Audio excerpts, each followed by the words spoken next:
Welcome to episode 3 of Star Wars Culture Live, a brand new podcast focusing on Star Wars excitement and connection, your escape pod for hyperspace buzz and fandom fixes. I am Ian, this is Marty, and we are in our first era. We like to call it a new hype, if you will, since we're a brand new podcast enjoying the hype for a franchise and a fandom that's been around for 47 years. If you are on the internet at all, ever, you know that Star Wars fans can get a little toxic and not really fun to be around, especially whilst discussing Star Wars. But that's not what this is. That's not what this podcast is. This is where the fun begins. See what I did there? We want to talk about the things we love about Star Wars, how it enriches our lives, the things we love about the community, the culture, the fans, the media, anything. So throughout the show, if you have anything at all for us, reactions, questions, requests, suggestions for future segments, anything at all, throw them in the comments and we will see what we can do. As always, we're going to start the show with host facts quick fun facts about each host. Might not have to do with Star Wars. They might, but they might not.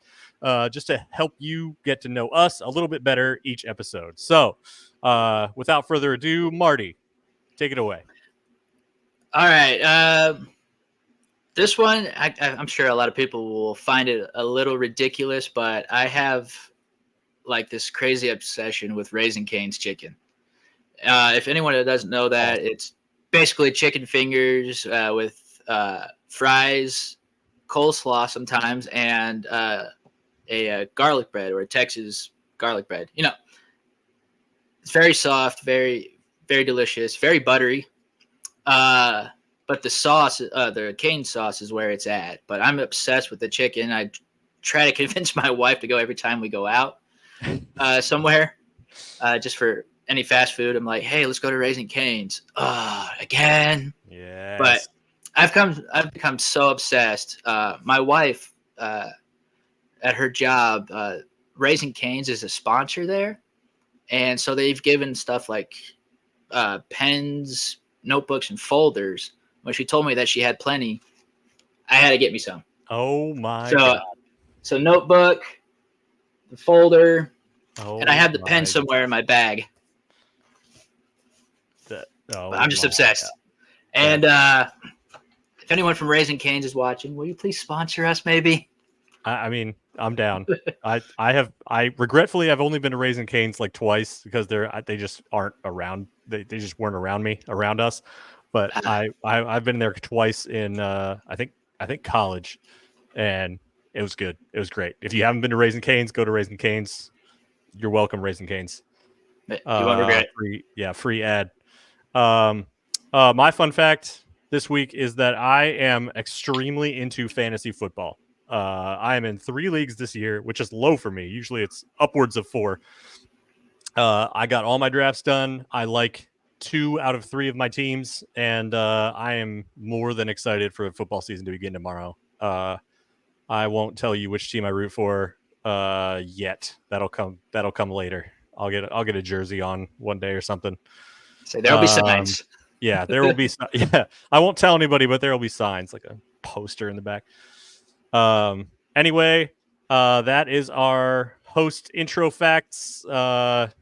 And let's move into our news segment. We like to call it HoloNet News, just stuff from around the internet about Star Wars news this week. So first thing we wanted to touch on, Star Wars Outlaws, the video game, launched this week, and it looked. I think we both we chatted about it last week a little bit. We saw conflicting things. We saw things that made it look awesome. We saw some TikToks that made it look not so great. How did that launch go, Marty? Well, according to a few articles, Ubisoft shares are down since the release of Outlaws. It's like fallen. The shares have fallen 12.6% to a near 10-year low. So it's not looking so good for Outlaws as being a next big thing for Ubisoft, but I'm not sure what the issue can be. Maybe it's because it is Ubisoft. People aren't,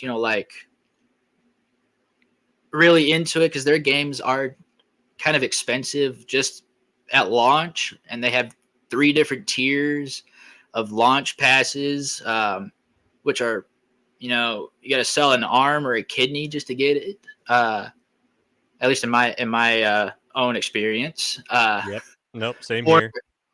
Or it could be the fact that maybe people like the Acolyte, maybe because people think it's a woke game, people aren't going to buy it.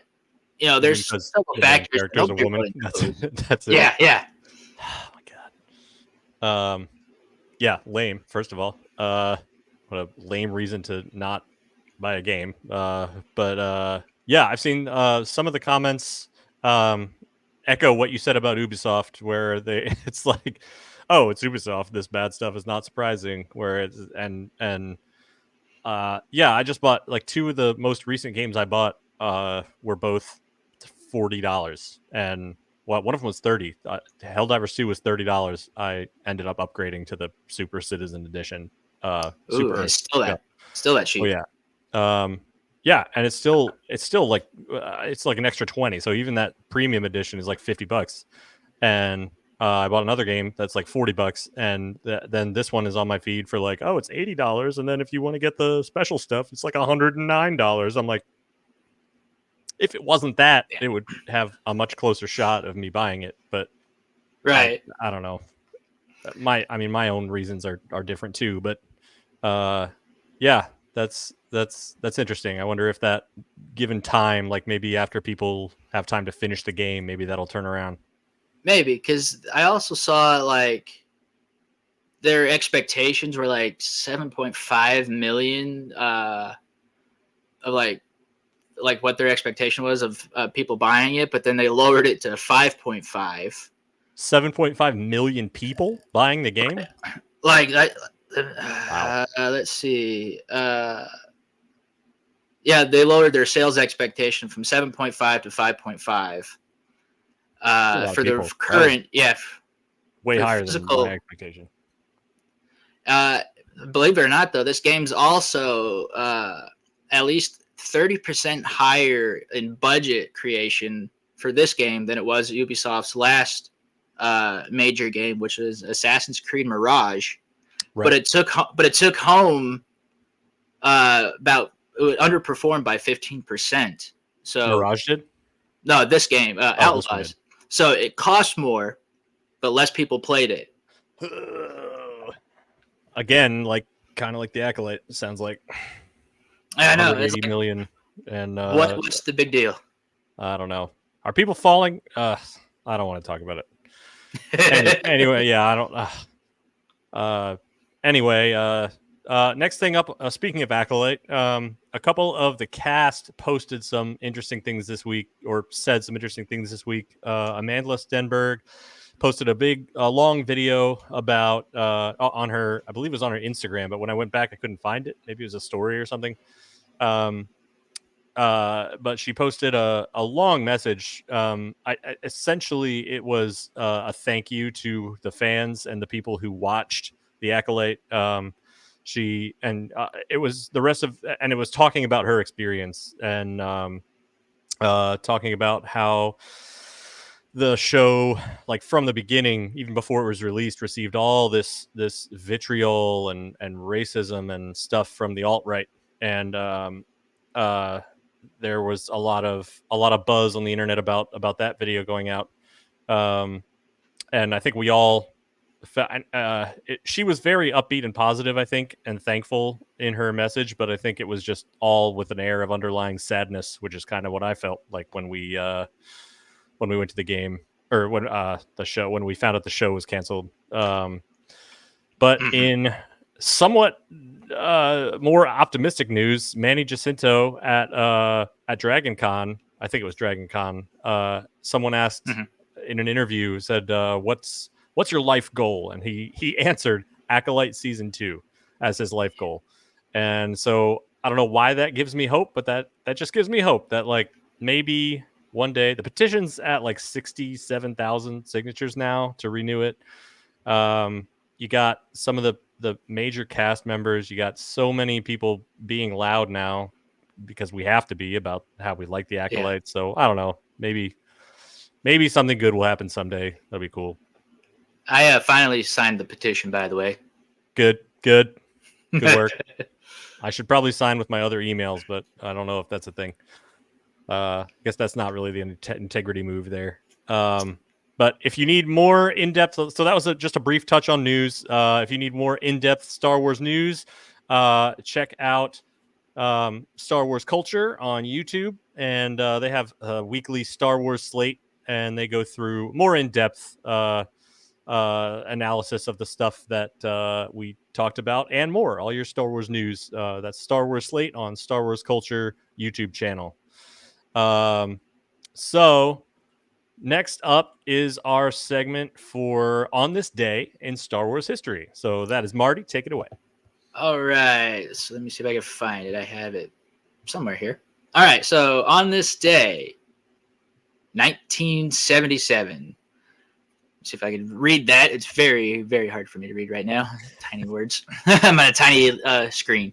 All right, let's see. So on this day, September 4th, 1977, the 1977 Worldcon, called SunCon, included a Hugo Awards first, since Star Wars would not be eligible for a Hugo, an award bestowed by Worldcon members for outstanding science fiction or fantasy workers, until 1978. Voters felt compelled to award George Lucas for outstanding contribution to the field, which was accepted by Gary Kurtz on Lucas's behalf and presented by a 7-foot Wookiee. I now have a life goal to be presented an award by a 7-foot Wookiee. Same. That's pretty awesome. That Star Wars made such a big impact the year that it came out that at the awards for that year, they felt like they had to include it somehow. That's very cool. It instant hit there. That's awesome. All right, that was our On This Day. We're gonna move on to our next segment. One of our main returning segments here is a top 3. This one is top 3 Star Wars vacation destinations. This was difficult for me. I don't know about you, but it was like there were some where it was like there's lots of pros and cons for many different planets. Like I didn't put Kashyyyk on my list. Like I would like to go to Kashyyyk, but I feel like I wouldn't really want to hang out on Kashyyyk for more than like a day or two because it's just a jungle. And Wookiees, it looks like they're very, very welcoming and very hospitable. I'm sure they would be great, but it's still like I'm a 4 walls and air conditioning kind of guy, and I feel like I would take a tour of Kashyyyk and then go back to my hotel on my hotel on Chandrila. So let's go to my first number 3 for me came in on Chandrila, and this was most mentioned in canon in the Andor series. It's where Mon Mothma is from. I don't know if you can read this, but Chandrila is an idyllic world in the galactic core along the Perlemian trade route, colonized by a predominantly human population. The people value the natural world and staying in balance when developing and farming the land. As a result, it's one of the most pristine core worlds and one of the most sparsely populated, and what cities exist contain a large number of parks and gardens. I love that.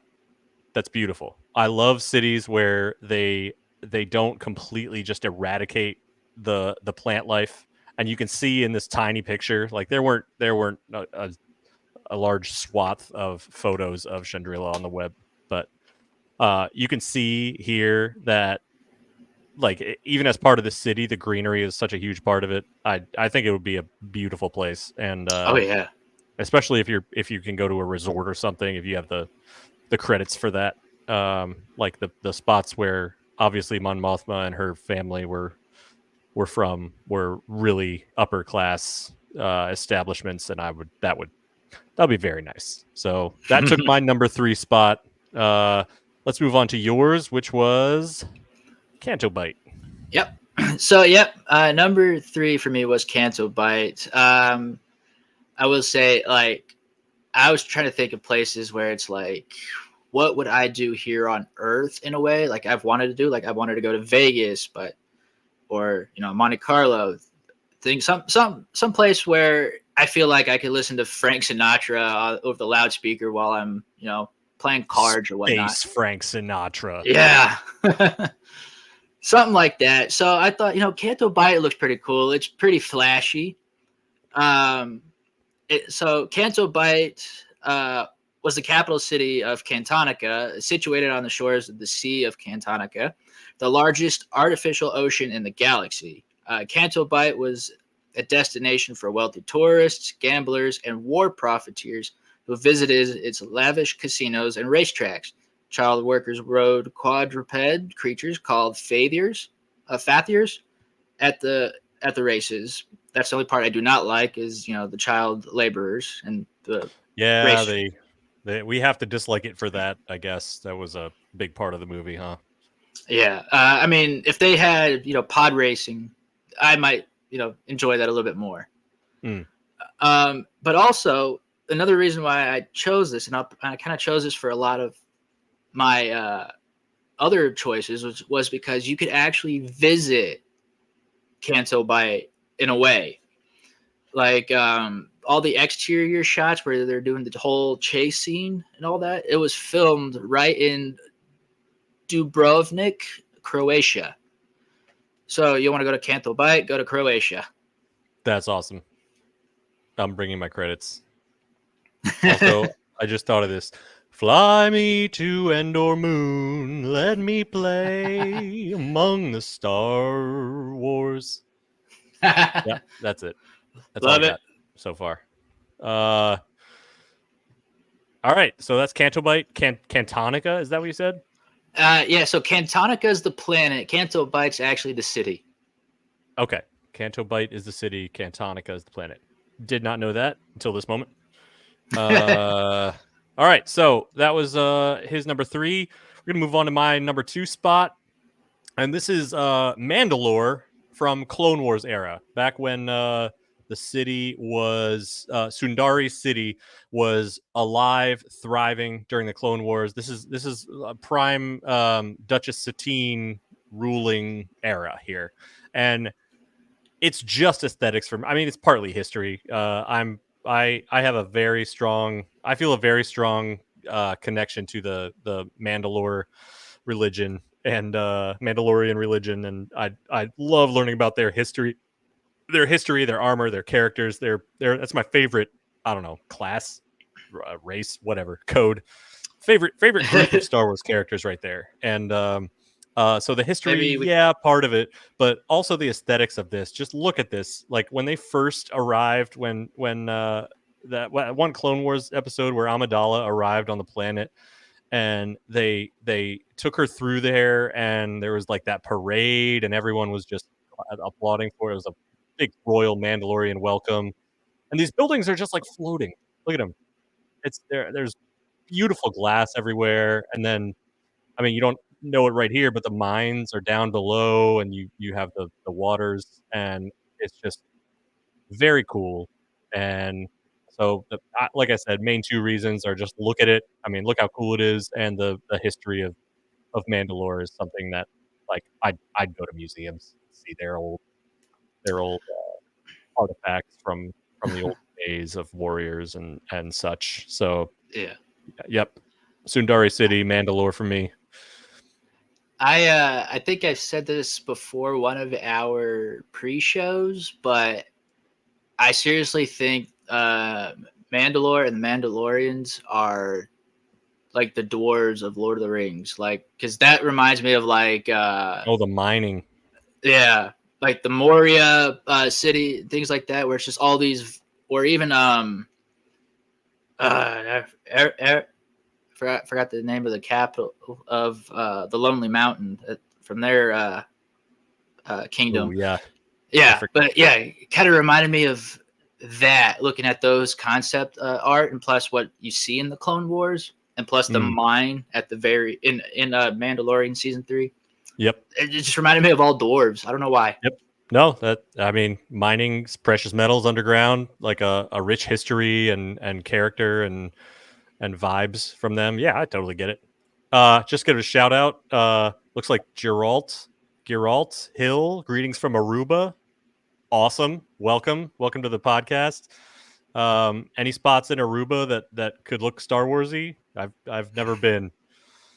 All right. Next up is your number 2, which is Alderaan.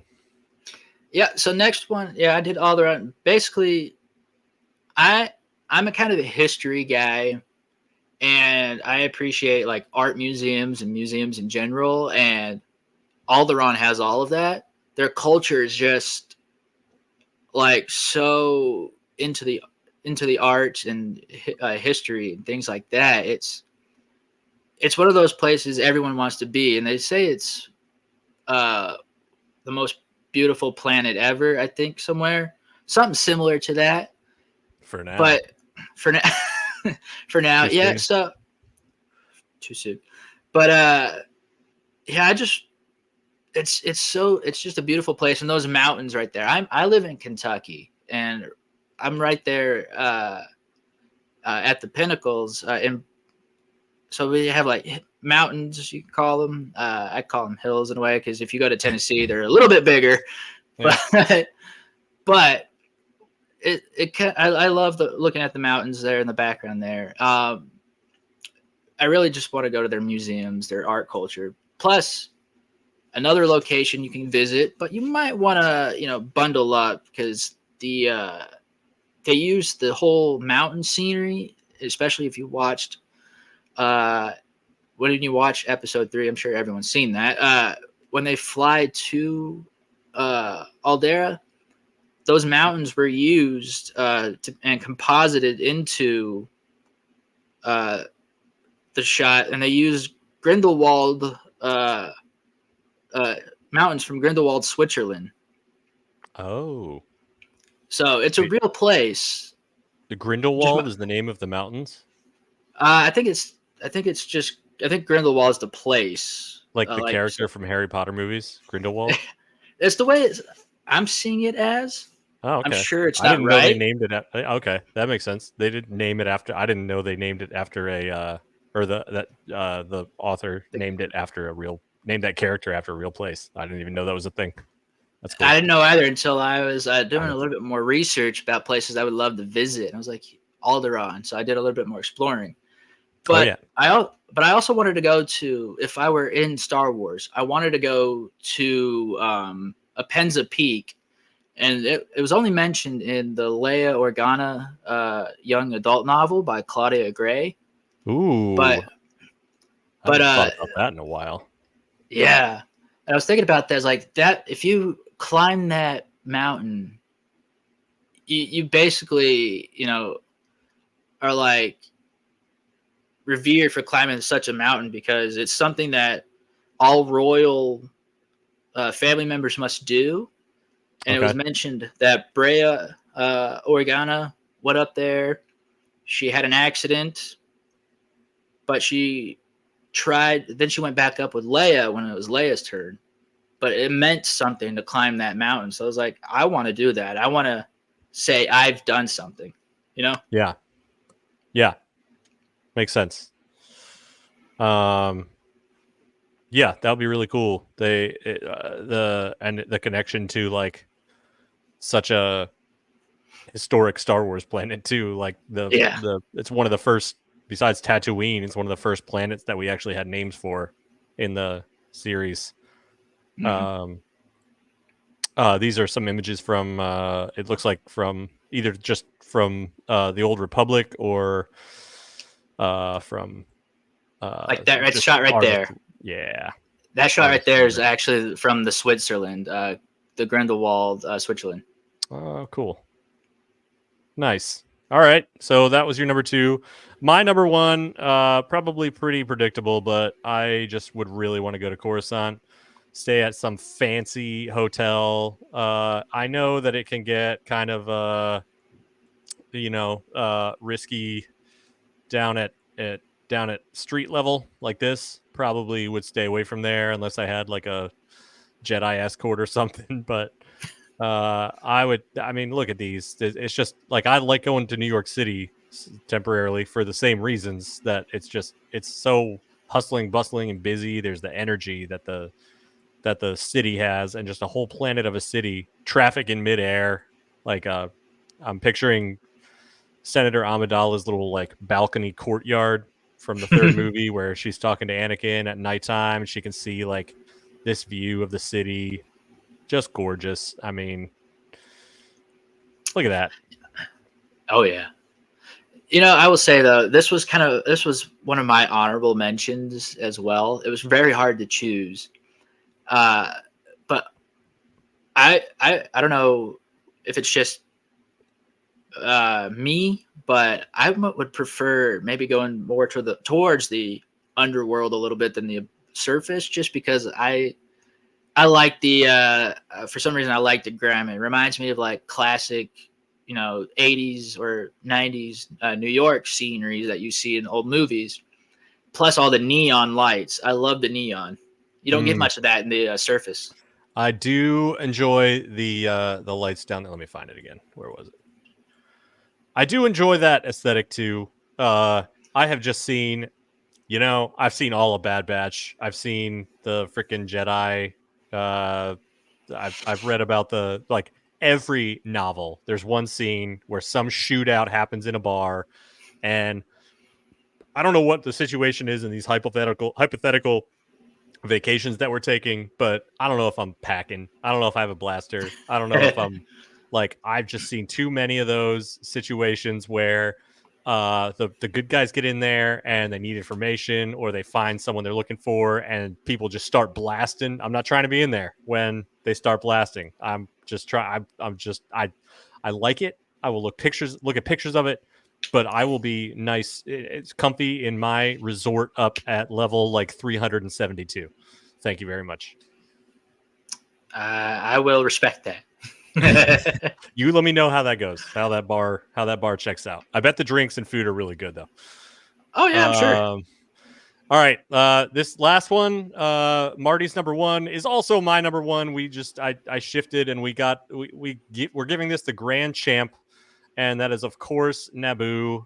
Arguably, it's a pretty strong argument for the most beautiful planet in the Star Wars universe. What you got, Marty? So I mentioned Alderaan and its art and beauty and everything like that, but Naboo, especially Theed, takes the cake. That place, yep. I feel like I want to like blue skidoo right into that world and just walk around in it. Yep.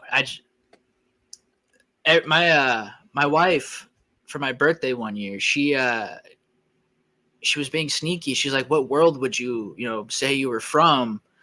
and whatnot. And I had to think about it. I was like, Naboo sounds really cool. It's really nice, really beautiful. And so I got to stick with that. And then down the road, she got me like this gift. It was like an Imperial ID, no, a Bounty Hunter ID license. And it said Homeworld Naboo. Yes. I thought about that. Look at that. It's just gorgeous. Oh yeah. And the villa, the lakeside villa that Anakin and Padme go to. That's the place I would like to visit. Like a vacation from a vacation, but come back to your other one just to say you've been. Yep. And again, real places in real life. So you can go to Naboo. You can go to that villa in particular. Yep. I've seen people take pictures or recreate scenes. Makes me very jealous. I've seen them recreate the wedding scene. Yes, for sure. Yep. I've seen that one. I've seen the I hate sand. That part. Yes. So classic. Yeah, that's undisputed number one for us over here. Not to mention the whole underwater. And you go visit the Gungan. We didn't even think of that. We didn't think about that. It didn't even enter our calculations about this. That's why the Gungans hate us. Yep. Man, we are part of the problem. All right. So we that was no like the Naboo. All right. That was our segment for top 3 vacation destinations. If we're missing anything obvious, please let us know. Let us know where you think what you think, where you want to visit. So let's move on to our main kind of discussion of this episode, which is it's kind of a what if. What would have happened if Qui-Gon had defeated Darth Maul. I thought about this all week. I have some thoughts. I think the biggest thing, and I wrote an article about this a while back. It's on the Culture Slate website. Check it out. The biggest thing I think would have been different is that Anakin may not have fallen to the dark side, or may not have fallen to the dark side as easily as he did. And I say that because Obi-Wan went through so much crap, and not once, in canon at least, like some of the novels maybe, it's weird, some of the legend stuff, but not once are we led to believe that he was even remotely tempted by the dark side. And that's great for him, but that's a problem for Anakin because he cannot relate to Anakin's struggles in that way. He doesn't have the same issues with the Jedi Council. He doesn't have the same issues with the Jedi Code in general. He doesn't have like kind of a chip on his shoulder that Anakin does. But you know who does is Qui-Gon Jinn.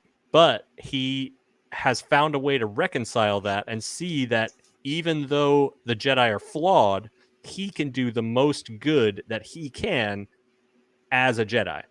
And I think if Qui-Gon had been there to guide Anakin, then he either wouldn't have fallen to the dark side and wouldn't have fallen prey to Palpatine's schemes, or he would have been much harder to convince to fall to the dark side. And I think with Qui-Gon there, like there's a quote that's saying that Qui-Gon would be on the council if he stopped defying them so much. And so they recognize that he is wise enough, he is powerful enough to be on the council, and he is very connected to the living force. And I feel like he maybe had enough stubbornness and insight and raw feeling that maybe he might have figured out who the Sith Lord was before anybody else. And maybe that would have led to a more united effort to take down Palpatine, Qui-Gon, Obi-Wan, Anakin, the Jedi Council, like all three of them plus Yoda and Mace Windu, like they all go over there together. Is Palpatine defeating all of them? I don't think so. Mm-hmm. So that's the main difference, but I don't know. What do you think? I was just thinking, I was like, you know what? If Qui-Gon were still alive, would Anakin join the dark side? I don't think he would, but there might be that slim chance, and Qui-Gon be like, well, I kind of understand why. I mean, the Jedi Council really seems to have it out for you, and I understand, like, the grass looks a little greener on the other side. You might want to go, over there. But and another thing popped up. Would the Clone Wars actually happen if Qui-Gon was still alive? Because if he were still around 10 years later, I'm sure like he and Sifo Dyas would probably be out on missions more and away from the clones. Or if the clone, they probably went to go take the clones, well, start the clone army, but didn't really need them because they figured it out. Like, yeah, Palpatine is evil. Yeah. And like the whole, like Obi-Wan went to see the bounty hunter on Kamino. If Qui-Gon had been there for all of that process, like, yeah, like, I mean, he might have been more aware. Jedi Master Sifo Dyas. He might have been more aware of Sifo Dyas's movements. He might have been aware of I mean, he was clearly more aware of Dooku and what Dooku was doing. Like, he was Dooku's Padawan, right?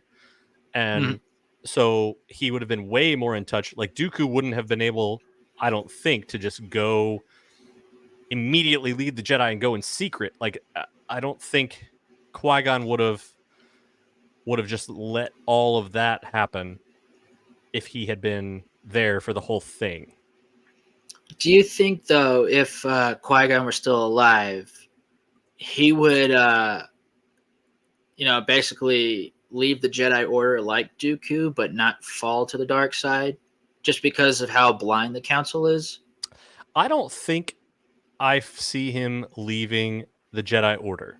I think he would continue to try to do good within the structure of the Order, because that's how he was raised. Like, where else is he going to go? He still wants to do good, and he's very connected to the Force. I don't see him swearing the Force off like Luke did.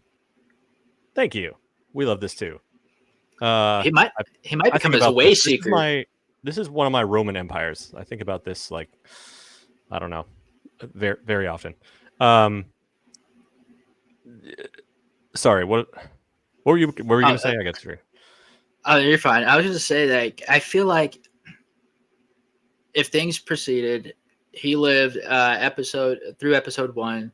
He couldn't take Anakin as his Padawan because and he already had a Padawan, which was Obi-Wan. But then he said Obi-Wan's ready to be a knight. What if Anakin still was Obi-Wan's Padawan? Qui-Gon was off in the corner. Maybe he became a way seeker, and he found out he was able to complete his spiritual training and became one with the Force and became a Force ghost at some point. I think he definitely would have done that regardless, but I don't see him allowing Anakin to be trained by anyone other than himself. That would make sense. Because I think he found Anakin.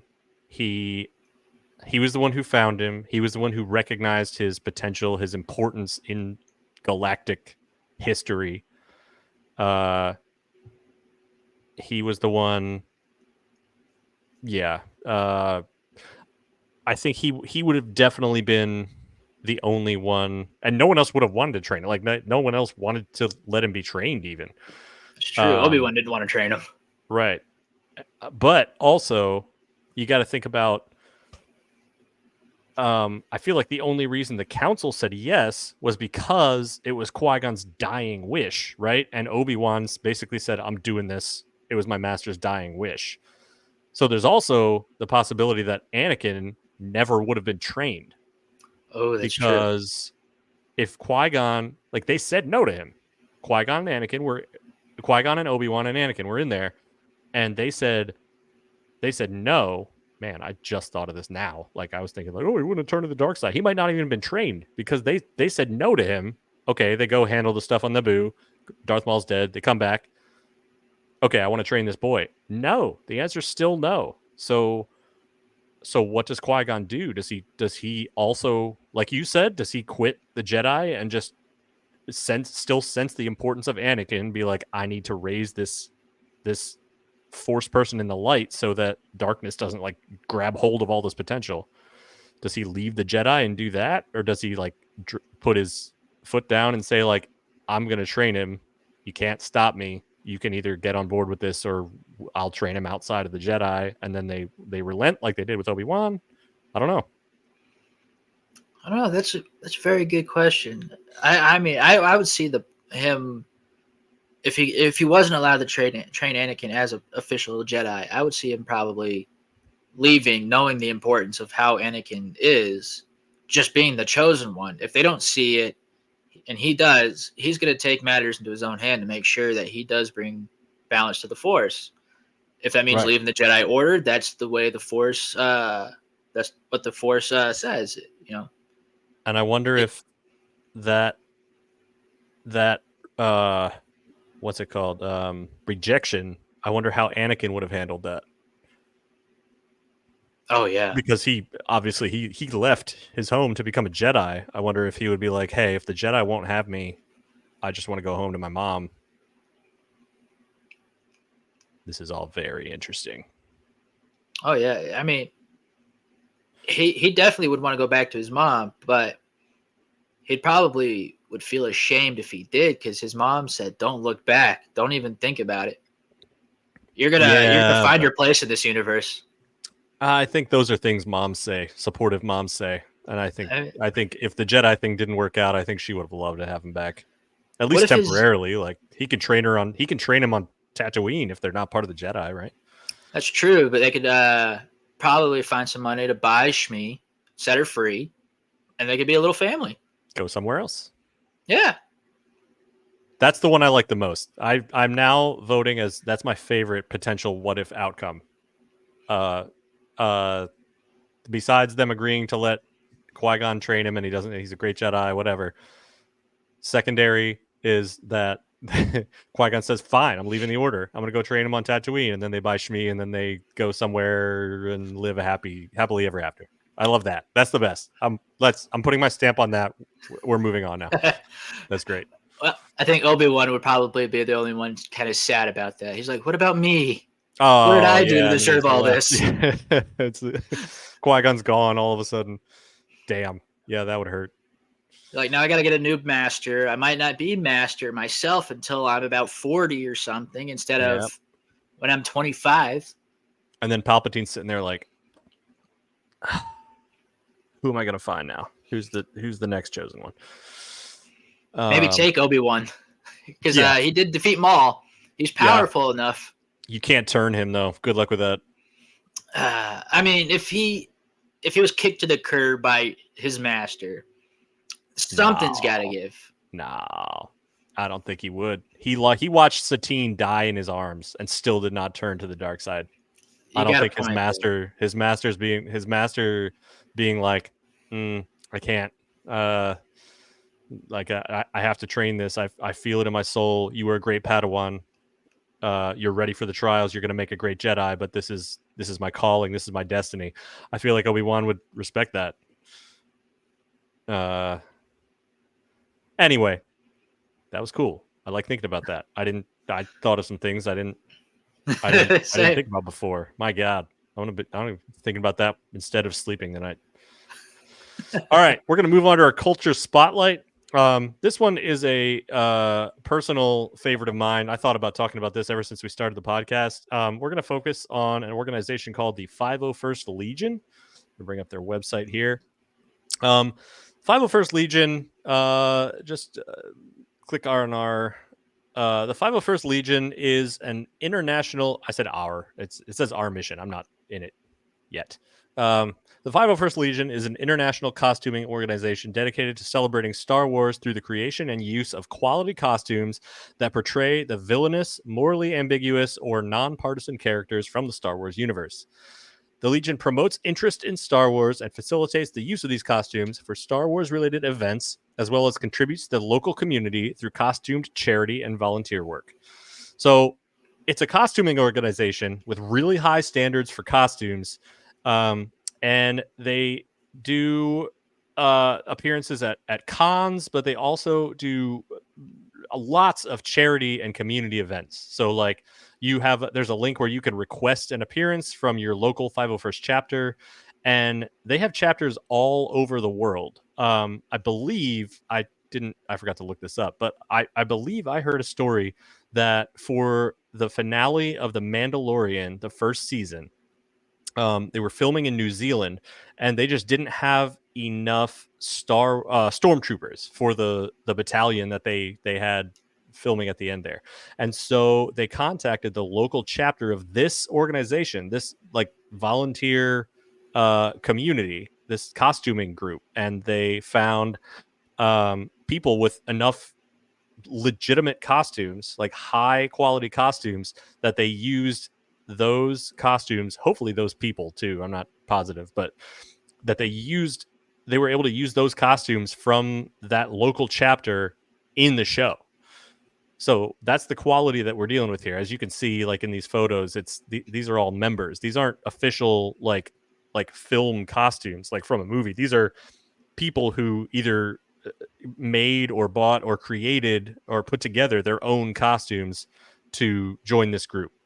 And the standards are really high. It's an awesome, like they go to kids hospitals, they go to like other charity events, like I said.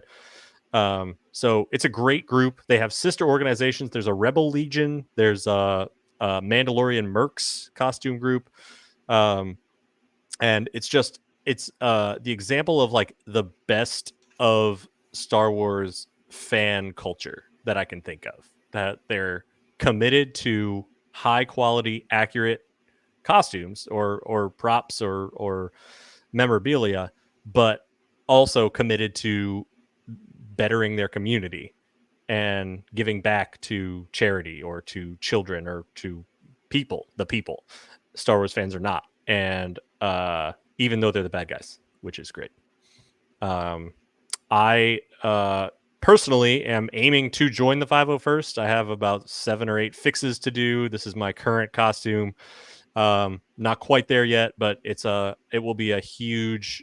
I had a goal to get there by the end of this calendar year to get approved, and it's getting it kind of close now. But hopefully, that'll be one of the proudest moments of my life if I get that email that I'm approved. So, 501st Legion, Marty, anything? I've actually met a few at Comic Cons, like here in Kentucky. We have the Lexington Comic and Toy Convention. I met a few. I'm at my first one in 2015. It was in March. They were all gathered at a booth, and I got a picture with them. I wish I had put it in our thing so I could post it on here to show everybody. But I have a picture with 2 stormtroopers from that Legion local chapter here, and they're wearing little leprechaun hats on top, and I thought it was just the coolest thing ever. Just getting a celebration for St. Patrick's Day. And then a couple years down the road, met some more. And then they started doing trading cards. I don't know if you knew about that, but they have trading cards at their booths. What? And, no, I did not know that. Yeah, so like chapters, they would create their own like trading cards, like you would see from Star Wars trading cards with the blue perimeters and things like that. Yeah, I started collecting them. I have a couple from Jolly Roger Squadron. Nice. That's so cool. I had no idea. And they're free too, so it's like you can see them on the table. You can pick one up. It's kind of like their business card. It'll tell you their real name, their trooper ID, based on their costume of what they are, and I think a couple of fun facts about them and where they're from. Oh my God! There's Tusken Raiders, Jawas. I didn't even know that. Wow. And they do it in their costumes, which I think is even cooler. So it's like... Yep. I'm going to tell you, I have worn this costume to cons. I made it about an hour and a half, and I was sweaty. I was sweating. It did not smell the same after that. Some people figured out how to get like little tiny fans in the helmet, and that was definitely the way to go. And they I don't know, the people who can get into costumes like this, and maybe it's just my material, maybe there's some other way to do it, but the maybe a stormtrooper is not as heavy as this flight suit thing. I'm not sure. But the people who can sit there for like a 4-hour event and survive, man, like massive respect on this. It's crazy cool. Mando isn't. I'm trying not to go for 501st approval, but just because I've already started working on things personally, but I'm trying to go for a Mando costume as well. So nice. When I finally get it made, yeah. So I'm gonna try to go for Din Djarin. Nice.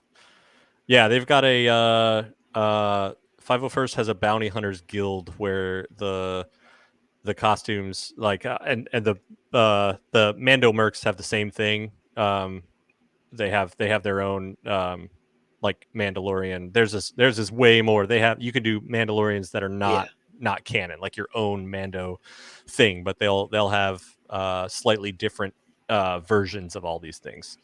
I think Mando mercs, it's like you have to have it if you're going to be like pre-Empire. You must set these parameters. Right. During Empire, post-Empire, things like that. I was like, okay, so at least they have a little bit more leeway. You could paint it however you want. Yep. Whereas this, like, you got to be a specific stormtrooper or a specific character in general. Like, if you want to be Rex, you got to definitely make sure it's Rex. Yep. And there's like different, even for Din Djarin, like for this one, it's like you have to... all the weapons and accessories that it has to match like a certain episode. Like you can't have the jetpack if you have this shin plate, because when he had that shin plate, he didn't have the jetpack yet, or some. I pulled that out of Yeah. a I hat, mean, but yeah. I mean, if he had the blue one from his pre-Beskar armor, yeah, you can't have the jetpack. Period. yeah.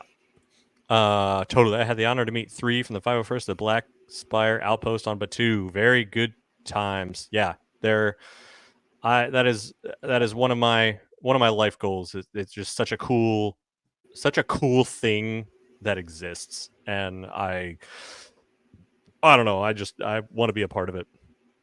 I think a lot of people look up to them, and that's just it's exactly what we're looking for on this podcast when we say like positive aspects of the culture and the community. That this group embodies that specifically, and I love that. All right, so that's 501st. We are going to move on to our final segment now, and that is Star Wars trivia. Take it away, Marty. All right, so 5 questions. I try to get them as best as I can for each era. At the end of the 5 questions, we'll give the answers. Feel free to play along. I like doing this. I feel like everyone likes to do this too. Kind of sharpens up on some of your Star Wars knowledge. Definitely sharpened up some mine a little bit. Yep, same. I have not seen these. I never look at these beforehand. I have also not gotten all 5 yet. Either of the previous episodes. So feel free to put the answers in the comments. I don't think it ruins it for anybody. Just don't. If you don't want to look at the comments, don't. But go ahead if you want. Put your answers in the comments. We'll give the answers after all 5 questions have gone by. So use the honor system.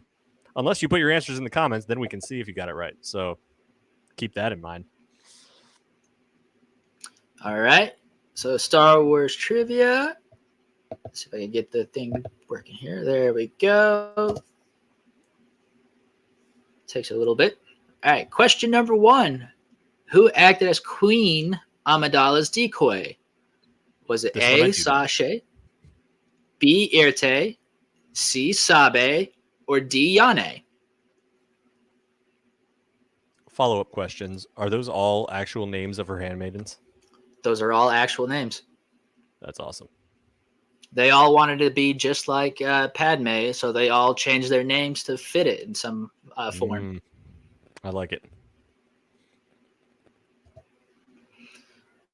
All right, question number 2. Bo-Katan wanted what from Moff Gideon in The Mandalorian? Was it A, the Darksaber, B, IG-11, C, the Gauntlet, or D, Grogu? Fun fact about this question, I just unlocked IG-11 in Fortnite. Ooh, nice. Fortnite's doing some crazy stuff right now. Oh yeah, I mean, I don't really play Fortnite, but I kind of like their Star Wars aspects of it. Not gonna lie. Yeah, they got Disney just bought a whole bunch of their stock, so I imagine there's going to be a lot of Disney, Star Wars, Marvel crossovers coming up, which is always kind of fun. Play with my kiddos, get the challenges and stuff, and it's pretty cool. Soon they'll probably have their own spin-off like Lego did. Star Wars Fortnite. Who knows? Yep. There's already Marvel Fortnite comic books out. Really? Yep. Look up something 0 point, something like that. Interesting. I might have to take a look at that. All right, moving on. Question number 3. What planet is Chopper Base located on? Is it A, Crate, B, Lothal, C, Anaxis, or D, Adelon? Luckily, I've been watching through Rebels this very week. That's kind of my comfort show. I like to watch it while I'm on lunch. I kind of do it like fall into winter. It's so good. It is. And I didn't think I would like it, but I watched the very first episode, downloaded it somewhere. I'm not going to say where, but I watched it, and I was like, I'm hooked. First episode, hooked. It's exactly what I picture a Star Wars D&D party to be. Yes. All right.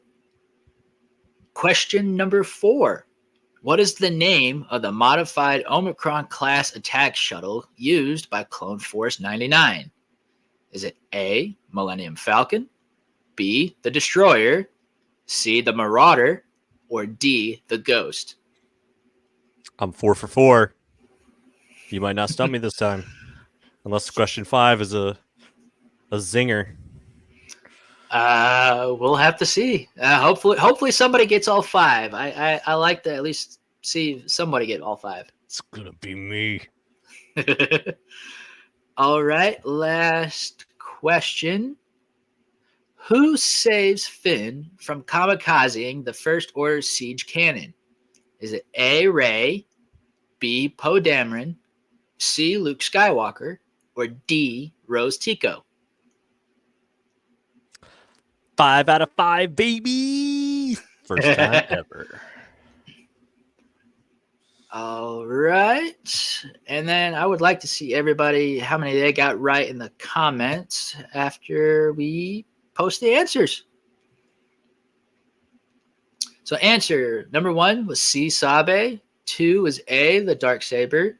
3 was D, Adelon. 4 was C, the Marauder. And 5 was D, Rose Tico. Oh my god, I didn't get 4 out of 5. I thought 3 was Lothal. Oh, I did stop somebody. You got me.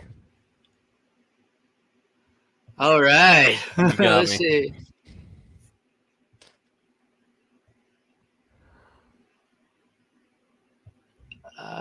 What's Johnny got here? 1 Sabe, 2. Oh. Didn't I'm so sorry. You can put them in. You can put them in when at the questions. You don't have to type them all in at the end. Sorry, Johnny. You'll get them next week. time. And next week, we'll set out the rules. You can type it during. Yeah. Sorry, I didn't specify. I will be very clear next time. But did you at least? Oh man, Johnny, did you at least get? Would have gotten them right had I not went ahead and give you the answers? Oh man. So is Adelon the first base that they get kicked off of when? No, that was a different base. Adelon is the one. If in season 3 they go to, it's got like the coral rock formations, or it's where Bendu is. Oh, okay, yeah. All right, yep, that's where Thrawn kicked him out. Yeah. Then Bendu went all Bendu-y. Yeah, okay. He said he would have had Rose Tico wrong. I knew that one. I did not. I thought Chopper Base was their base on Lothal. R.I.P. Well. All right. Anyway, hope you guys had fun with the trivia. That is our show. We hope you enjoy what we're doing here. We know Star Wars fandom and comment sections can sometimes get dark and toxic. So we want to create a space that is fun and light, and always remember there are more of us. So it doesn't have to be that way. And again, if you have anything for us, questions or requests or suggestions for segments in the future, anything at all, throw them in the comments at any point, and we will see what we can do. And don't forget to follow us. You have our tags here. I'm Nerdiest Stepdad on lots of platforms: Instagram, TikTok, Facebook, YouTube, and Marty, mostly Instagram, I think, for him. Yeah, kind of. I'm also Twitter. on Facebook. It'll be my full name, Martin Lee Ingleston 3. You can find me there. Twitter, a little bit, just at Martin Ingleston. I'm all over the place with different names. I couldn't keep it simple. Yeah, it took a second for me to unify all those anyway. Good times, guys. Thanks. You too, Johnny. Thanks for playing. You'll get the trivia next time. But yeah, that's us. Until next time, may the Force be with you. Gonna extend this until I find the outro video.